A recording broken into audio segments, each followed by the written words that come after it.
Hey y'all, I just got done reading Plus Size Player by Danielle, and I want to just review it and let you guys know what I think. So first I'm just going to tell you what the book is about, which is it is about a woman who was dating multiple men, and she's kind of just living life. She is a model, and yeah, that's what's going on. We're watching her kind of juggle and figure out her quote unquote love life. I did read that it's like a part of a series or like a universe in a sense, but I didn't read the first book in that series, which would have been, I want to say, Curvy Girl Summer, and this is called Plus Size Player because she is a plus size model.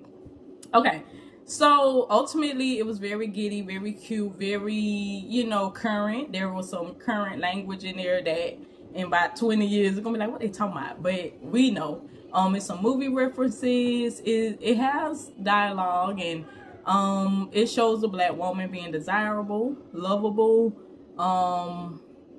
attractive, assertive, feminine.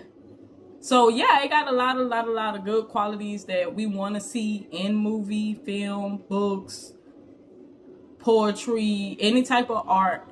We want to see black women just being women and having feminine traits and being loved and loving. So it did very good with that, and it also was great with just showing emotional maturity and showing two grown adults handle love in a grown adult way.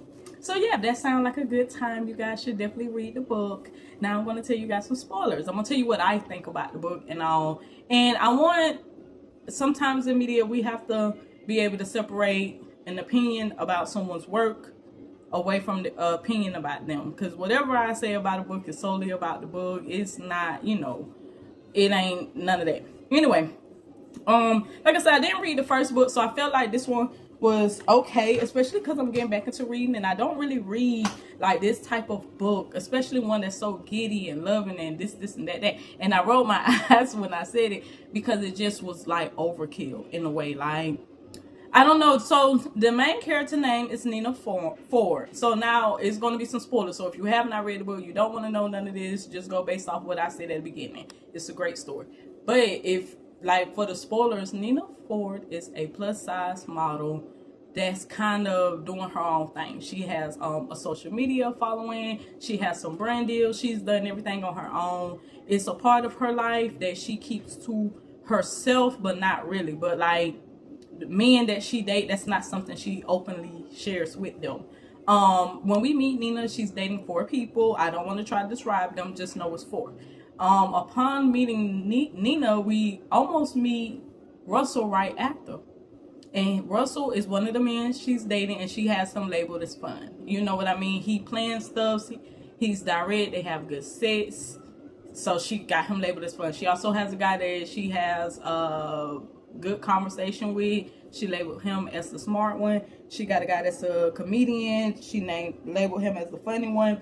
And I don't remember what the other guy's labeled as, but the other guy going to be kind of falling in love with her.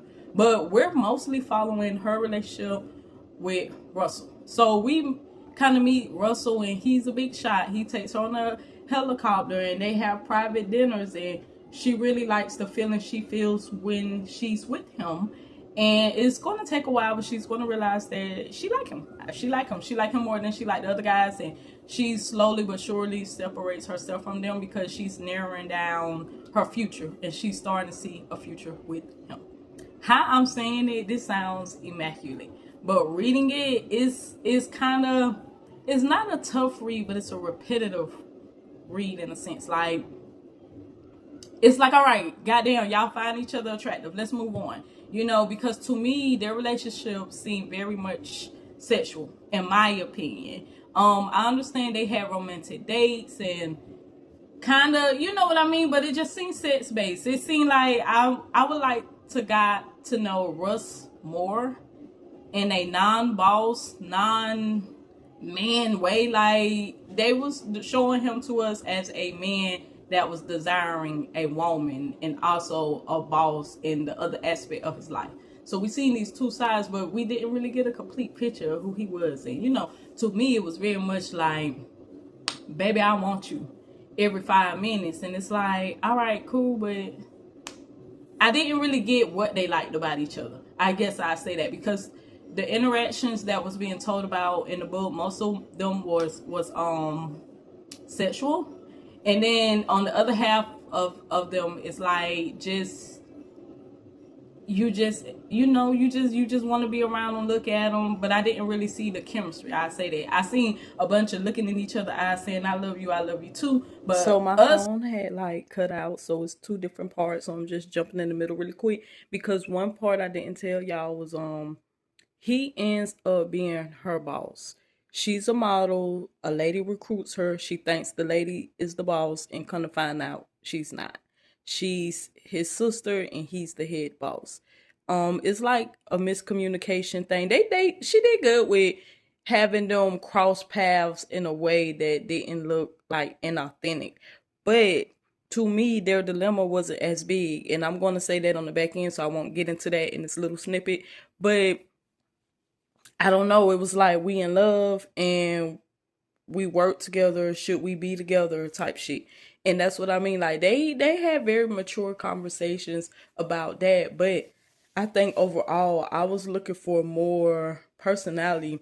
And I actually went and read some reviews. Like I read other people's reviews, and it was good to see other people felt the same. I think I ran out of storage. Maybe I was looking for drama. So yeah. But overall, it is a good book. I would definitely read it. Well, no, I'm not gonna say that. It was an okay book. Courtney, like I said, it had high points. It had high points. I just couldn't get away from feeling like their relationship was okay, but it was just too much. I love you too. What we gonna do? I love you too. What we gonna do? I love you too. What we gonna do? It was too much of that because I just felt like their problem wasn't as massive as they felt like. And I also felt like it just wasn't a hard decision. But that's me. But because if you value work and you work somewhere where you're a CEO and you're dating someone under you, I understand that you would probably carry that same weight and be just as nervous and constantly thinking about it as much as they was in the book. So there's that. Yeah, overall I give the book, realistically, I give it a 7 out of 10. Like I said at the end, I was ready. I couldn't handle one more sex scene. I couldn't. Like, we get it. They like each other. They lustful. I needed more layers. They go out, they have a good time at dinner, they do a little banter, but I ain't really hear no serious conversations. You know what I mean? I ain't hear no future talk. I just heard, I love you, I want you, and I want you too. You know what I mean? And no, it wasn't no, okay, what's going on? We gonna have kids, with who moving in with who, what comes next? Baby, let me retire you. I ain't hear no real world conversation, which is okay. That's okay.